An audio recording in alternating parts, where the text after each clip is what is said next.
Bonjour, on continue avec la question numéro 3. La question numéro 3 et ça sert à propos la modélisation des données. C'était qu'on va choisir un ensemble de données et créer un modèle statistique qui explique les relations entre les variables à l'aide de Scikit-learn library, d'accord? Alors, Euh, Bien sûr, on a notre data.csv, c'est le nom, l'âge, le ville et les salaires de quelques personnes. Alors, donc, comme nous avons dit, on va utiliser euh, scikit-learn.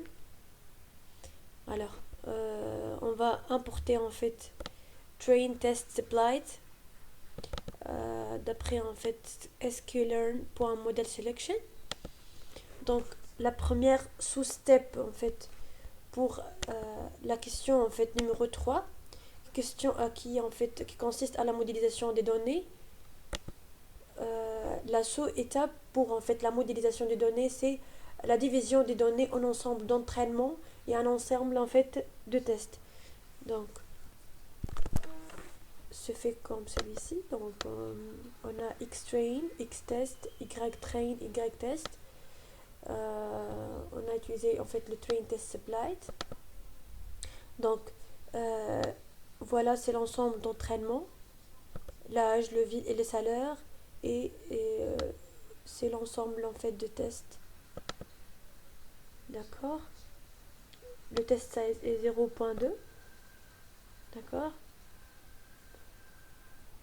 Donc voilà.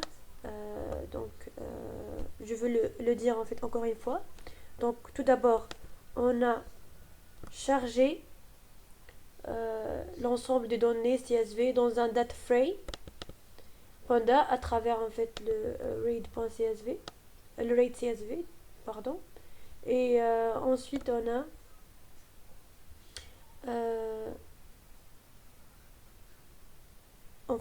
ici nous allons diviser l'ensemble des données en deux parties. Une partie pour l'entraînement et une autre partie pour le test du modèle. D'accord. Nous utiliserons 80% de données pour l'entraînement et 20% pour le 20% de données pour le test. Et c'est le test size, c'est 0.2. D'accord. Alors,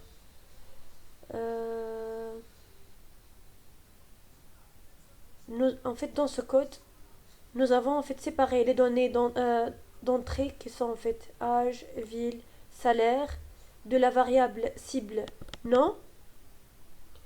Et nous avons utilisé la fonction train test supplied de scikit-learn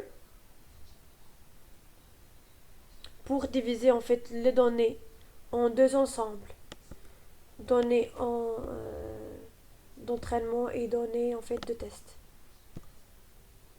D'accord. N'hésitez pas de questionner dans les commentaires s'il y a pas s'il y a une ambiguïté. Donc je le redirai une autre fois. Donc dans ce code, nous avons séparé les données d'entrée âge, ville, salaire de la variable cible nom. D'accord. Et nous allons utiliser la fonction trainTestSupplied de scikit-learn pour diviser les données en deux ensembles. Ici c'est l'ensemble d'entraînement et ici c'est l'ensemble de tests. D'accord.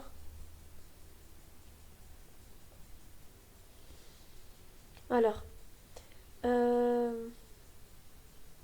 enfin, et pas enfin, euh, la deuxième sous-étape, c'est la création d'un modèle de régression linéaire. Donc, on va écrire ici, c'est créer un modèle. C'est un commentaire pour n'oubliez pas et comprendre plus. Donc, créer un modèle de régression linéaire. Donc voilà, on va faire entrée. Et maintenant, comment faire ça? Donc on dit modèle égale à linear regression. En fait, voilà, c'est la classe. Donc voilà, donc ici. Et maintenant, qu'est-ce qu'on va faire après la création du modèle? C'est l'entraînement du modèle. Et en fait, l'entraînement du modèle se fait sur l'ensemble d'entraînements ici qui sont âge, ville et salaire. D'accord? Donc, on va dire, maintenant c'est l'étape d'entraîner le modèle sur l'ensemble d'entraînement.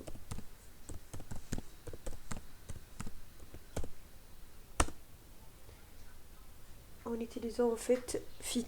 Donc on dit ce modèle, donc modèle.fit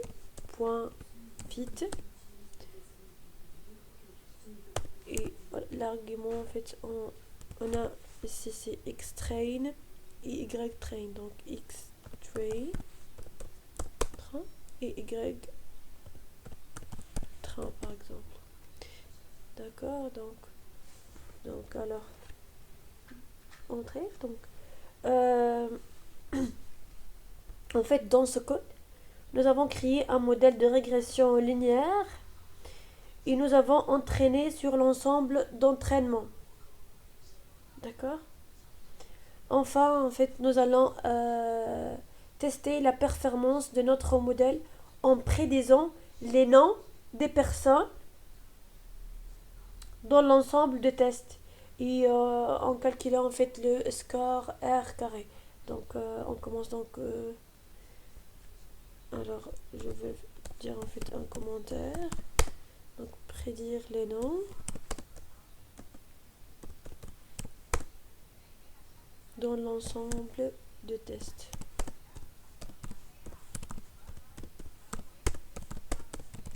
Donc on va faire une prédiction en fait des noms de l'ensemble, en fait de l'ensemble de tests à travers en fait après en fait qu'on a entraîné en fait le modèle.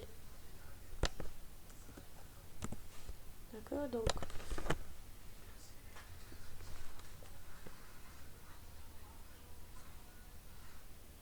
on va dire par exemple y prête égale à modèle point predict.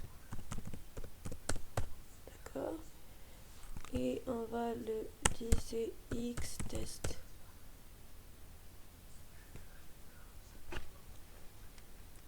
Calculer en fait le score R carré qui consiste à donc score égale à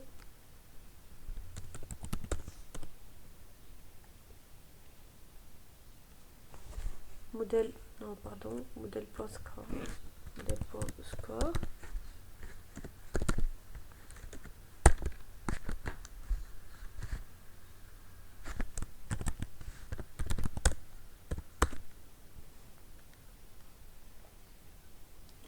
ici c'est y test.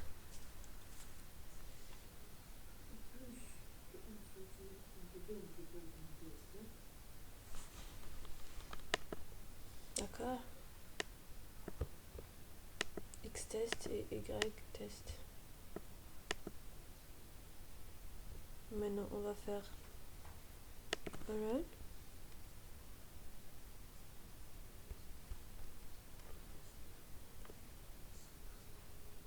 Donc je veux afficher en fait le score. Donc je vais dire score R carré. Donc voilà donc score. Alors je veux dire donc ici c'est le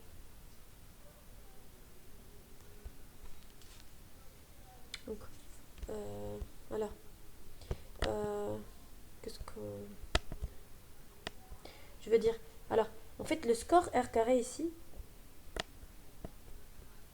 le score R carré ici indique la qualité en fait de notre modèle. Il peut varier de 0, en fait, bien sûr, c'est mauvais, à 1, et c'est parfait. En fait, un score R carré élevé indique que notre modèle est capable de prédire avec précision les noms des personnes en fonction de leur âge, de leur ville et de leur salaire. D'accord. Donc, euh, on va faire en fait le score R carré, nous avons dit en fait une idée si en fait notre prédiction à propos les noms en se basant sur l'ensemble de données qui sont pour l'entraînement, l'âge, ville et salaire. D'accord. Alors,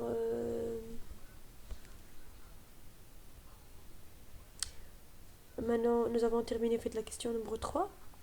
Donc, alors n'oubliez pas de s'abonner pour voir en fait d'autres questions. Si en fait il y a une personne qui a directement dans la question numéro 3, n'oubliez pas en fait de voir les autres questions 1 et 2. En fait, ce sont des exercices. Donc alors, au revoir et à notre vidéo.